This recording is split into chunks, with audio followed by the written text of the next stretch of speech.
sembrare troppo presuntuoso. Non ho mai cercato l'approvazione degli altri, migliorarmi era il mio scopo. Ho lavorato su me stessa a testa bassa, li ho mandati tutti a casa, si sono presi una lunga pausa. Impara a piacere a te stesso, il resto viene dopo. Avranno sempre da ridire, ovviamente sarai di troppo. Non mi faccio problemi, dico sempre quello che penso. Scomodo, fiero di essere diverso. Non resto sotto l'ombra di nessuno. Ti presto l'autostima qualche giorno per sentirti qualcuno. Ti copri gli occhi con le mani per non vedere il presente. Figuriamoci come sarà il futuro. Le cose non cambiano, siamo noi che le cambiamo. Non scordo chi mentre cadevo mi ha teso la mano. Voi continuate a voler essere ciò che non siete. Non sazierete mai la nostra fame, la nostra sete. Lo so, ti sembra strano che sia ancora qua.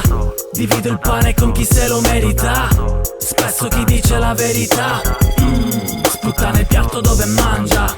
Lo so, ti sembra strano che sia ancora qua. Divido il pane con chi se lo merita.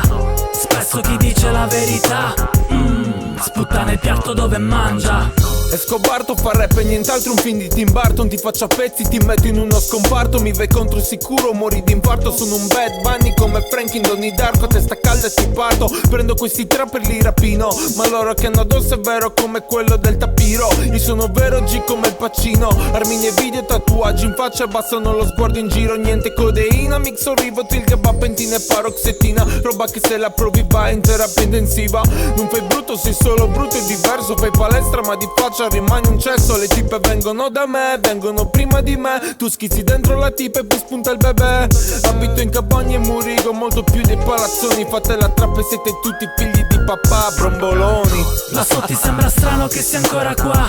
Divido il pane con chi se lo merita. Spesso chi dice la verità sputta nel piatto dove mangia. Lo so, ti sembra strano che sia ancora qua. Divido il pane con chi se lo merita. Spesso chi dice la verità sputta nel piatto dove mangia.